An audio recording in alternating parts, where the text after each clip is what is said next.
Hi folks, welcome back to the Hoard.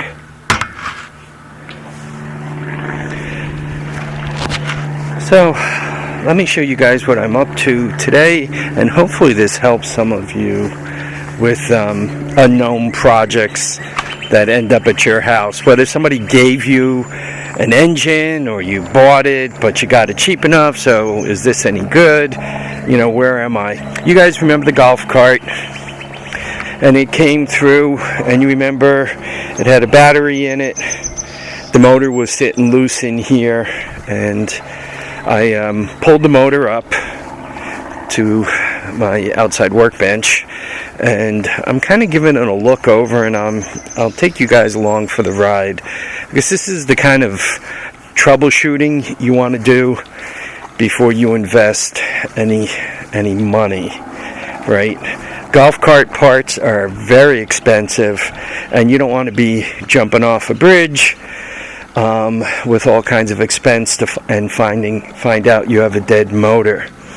So first of all, you guys know I paid $50 for the golf cart, and I got a good battery out of it. I got good tires out of it.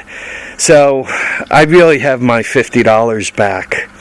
When it comes to removing components that also have quite a bit of value, this starter generator is also what one would consider valuable.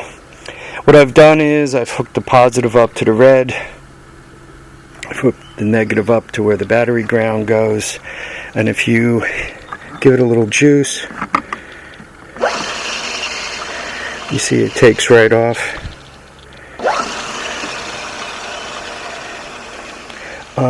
One thing you do not want to do, you do not want to lock this on and let that thing whip up to its full speed and just sit there, because I think without a load on it, the armature will fly apart. So do yourself a favor, don't do that. You could take these things used are 50, 75, $100, something like that. New, they're about 150, give or take a little bit. So I got the battery, I got the tires, and I got the starter generator. So I'm really doing pretty good, but I'm also looking at this engine and I'm trying to figure out what to do. It's got no recoil start on it, and it's missing the torque converter with the pulley that runs the starter. So is this motor any good or is it crap? Until you turn it over and make a few measurements, you really have no clue. So what I did is I removed the bolts from the cover here, and oh, look at that, a nice big bolt that I can hook up to and turn around.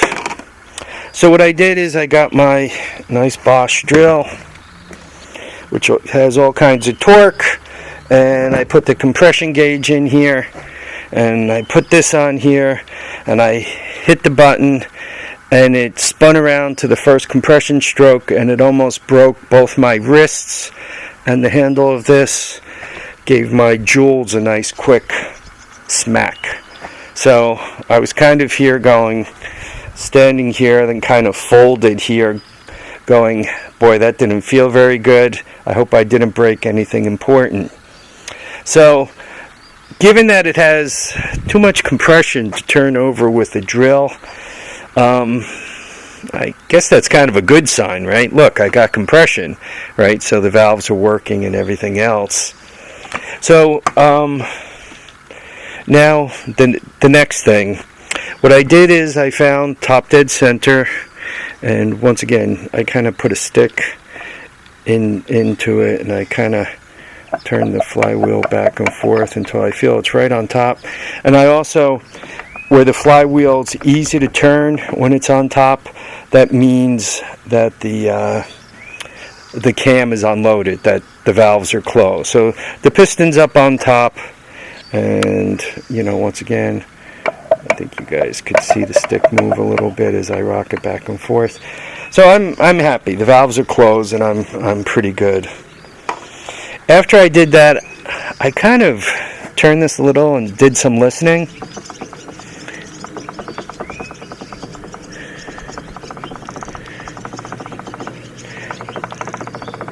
So I'm thinking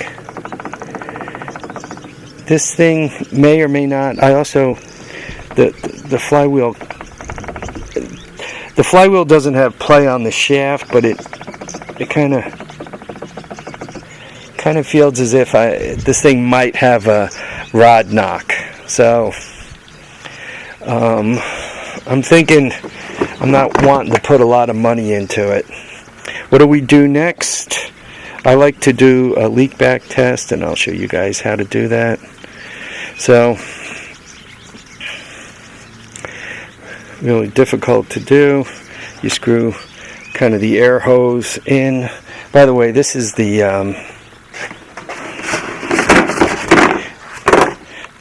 Harbor Freight creature.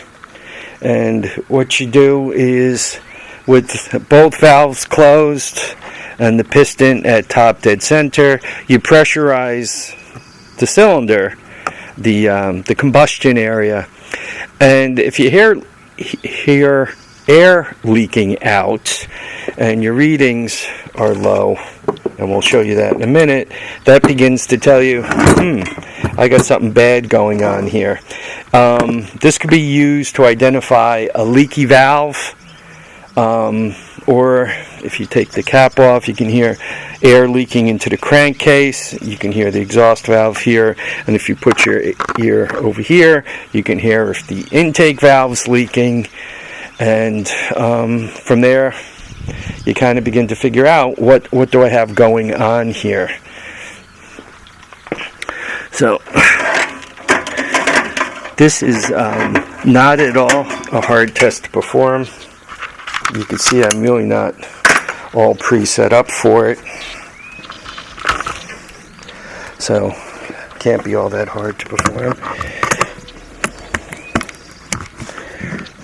So you hook your air hose to this, and then you adjust the air pressure such that it goes to the set position.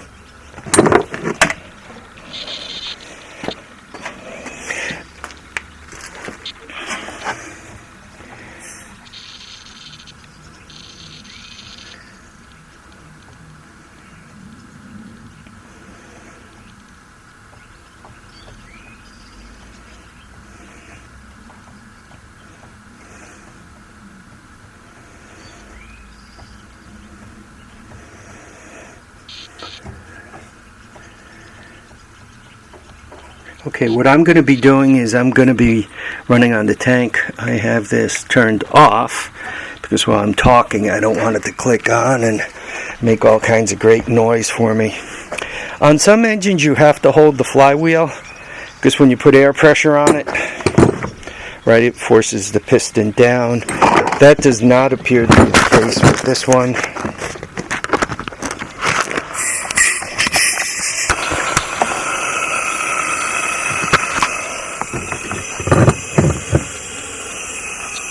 So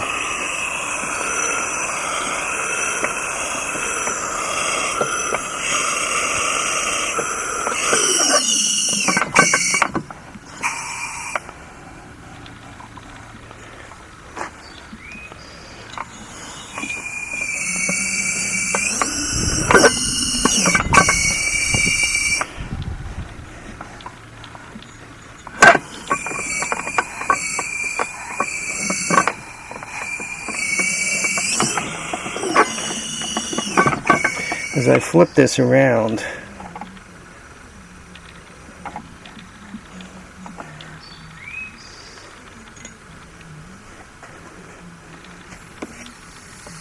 hear that? So I have some leak by through the engine itself. Give it a little more air so you guys can hear it a little better.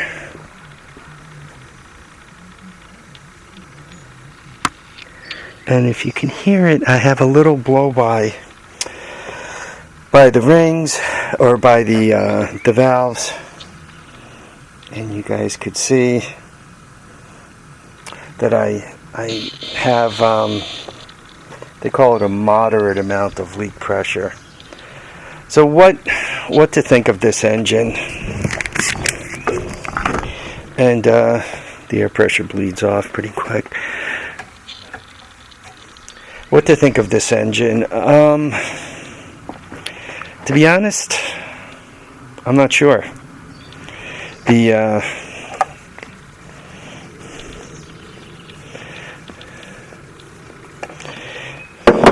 noise,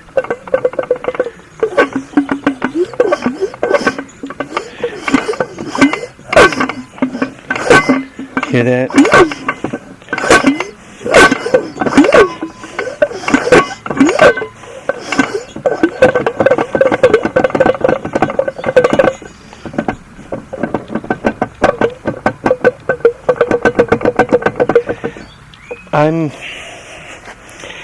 I'm thinking this engine is well used. Is it dead? No. But my lean is to make it a parts engine. To bring this engine back to life for me, I mean, I could bolt the exhaust on it. I have an exhaust. I could set up some kind of intake manifold and put a Honda carb on it. That's not that big a deal. I could go through these wires and this is from the CDI, and I could figure out which ones to hook up to my portable CDI box so I could get it spark. Obviously I showed you I have starter, but that leaves me this issue on this side. I did go through the Hoard and look around a little bit to see what I have from an engine point of view, and I did find this guy.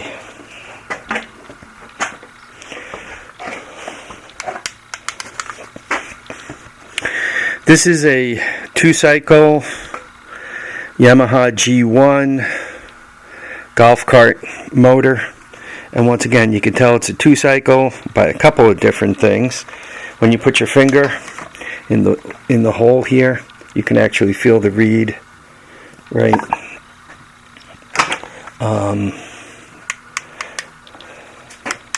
My buddy Charlie also wrote 2-cycle. A lot of times you could tell they're 2-cycle too, because they have the springy things on the exhaust. 2-cycles have a tendency to flutter about a little bit more, so a lot of times they put springs to hold the exhaust on, where the 4-strokes, the exhaust is bolted on. So that's, if you're just walking around the flea market and you see a spring and the carburetor's off and you could put your finger in and feel a reed or see a reed, right? You could hear it. That's the reed. You could tell it's a 2-stroke. Anyway, on this Yamaha, I do have this torque converter and starter pulley, right? So I kind of do have the parts needed to bring that engine around. Now this is where things get interesting. What to do with that golf cart? If I manage to smash this engine on that golf cart such that it runs, running golf carts, even if they smoke, depending on when in the season you put them up for sale, they're $500 to $1,000 all the time. I mean, golf carts are valuable. If they'll start, run, and move, they're worth $500 to $1,000. So I got that, and let's put that right in this hand here.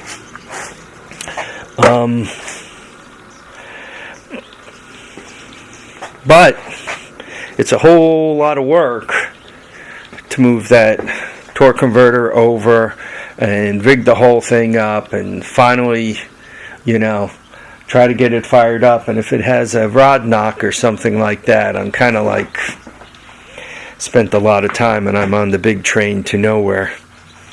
I also have a club car and the major part of another club car and the drive chain for another Yamaha, so I can have another Yamaha going. Plus I have the Robin outside that has an OEM, more or less an OEM drive chain in it. So and you guys know I don't sell much of anything, so my lean is probably not to get that engine running.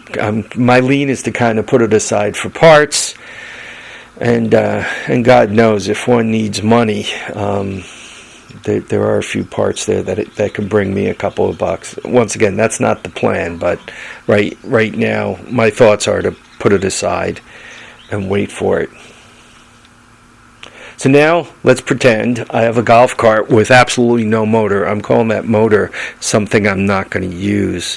What could I do?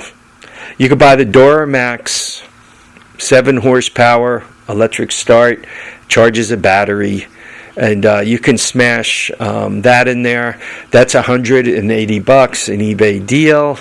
And for like another $70, you can get a torque converter on there. You got some other details you got to mess around with. For $250, $300, you can put a brandy spanking new Duralast, which is like a Predator, which is a Honda clone, right in there. You can have a nice fresh, what do they call it, CAV 20s or 30s torque converter, right? And you could get all the golf cart stuff out of there. You can make yourself a nice little cart for beating around on the property. The nice thing about doing what I describe is if you go chain drive between the output of the torque converter and the input of the transaxle, you can also mess around with the gearing in there. You can put different size sprockets, particularly on the transaxle side. So if you want to gear down a little bit lower because you're putting bigger tires on it, you could do that. Or if you want it geared up a little quicker so that you could go out and, get going fast enough to flip over and get hurt, you could do that also. So that is something to be considered with that. The nice thing about the Duralast is, once again, you could set it up so that it starts, it runs, it moves. Should the engine act up, another Duralast under $200 for the torque converter blow up, another $80, you throw that in there. So that is something to consider. I have not tried to sell a golf cart with the Duralast conversion in it. My thoughts, it'll probably bring the value downward a little bit.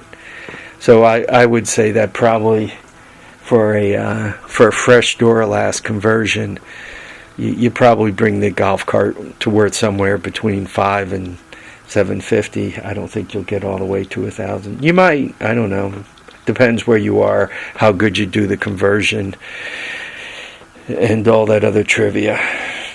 Anyway, so that's where I am with the golf cart motor. I hope this helped.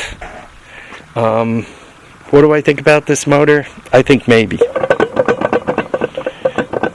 I just, given that the play I have in here, I just don't like it. I think it's I'm not thinking I want to put a bunch of money into it. You guys share your opinions. I want to thank you all for watching and commenting and subscribing. Remember to keep your feet down, keep your heads up, and please get out there and enjoy all your days. Bye now, folks.